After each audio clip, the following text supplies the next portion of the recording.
father of the same name. It's his business partner. So what I'm looking at is several criminals all working together here and trying to show people that, this is what happens when, people like this work together unchecked. This is from Leonid Vorobayev. Okay, so his business partner, nonetheless, this is supposed to be some type of psychological, medical professional. He goes on to write, many women instinctively know that to attract a man, he needs proof that they are a single butterfly in the field of blueberries. If the woman that's just, I don't know, wacky. If the woman follows a resistant path, she will step into the field pretending to be the person that she thinks he wants her to be. This is an unusual role for her to play.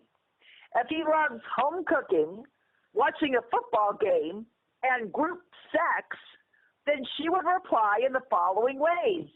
I love to cook. If I had my way, I would spend day and night in the kitchen. Football? That's my favorite team. I don't miss a single game. Of course I love group sex. My only dream is to invite my best friend as a third. These examples are slightly exaggerated, but the point is clear. At one point in time, each one of us has probably played an unusual role just to impress another person. This action of pretending is not necessary. You don't need to make a fool of yourself to be with a man. Now, and I wanted to ask you about this because although this is highly unusual, what was written here, Anthony, very, strange, nonetheless, to me when I read the last sentence, it sounds like, but you let me know, that they're discouraging people to give in to this sort of thing.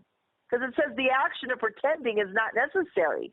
So the above was if a woman was to pretend. So to me, I thought they were trying to encourage women not to be like that. But you know different. So tell me more of what you know.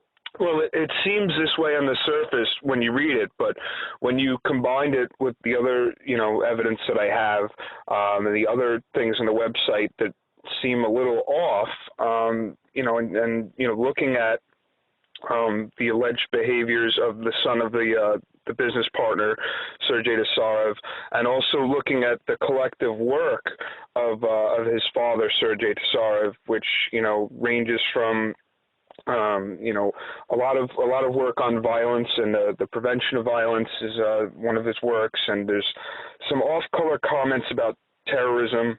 One of them being something along the lines of Japan having a low incidence of violent crime, although they have a lot of violence in their media and on TV and entertainment, and making the correlation that, well, America has a lot of violence out there too, but there's more violence going on here, but there's not always a correlation between violence in the media and entertainment and violence in a country. But here's the thing, in Japan, they actually had to change their laws to allow for a guardian angels chapter, and they didn't do it because there's not a lot of violent crime over there. Plus, their police department is reputed for, if you could look this up, for being one of the most corrupt in the world and vastly underreporting incidences of violent crime. So to make the correlation, when somebody's doing something and they're clever enough and they're a criminal, they have a way of mixing in truth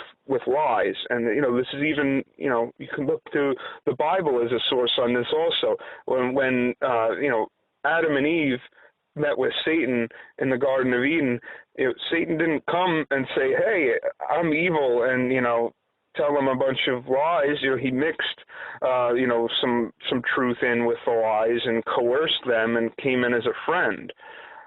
Because evil disguised as good or disguised as, not so bad is a lot more palatable to somebody who's an unsuspecting victim. So, Anthony, do you think they're running a cult then at this facility?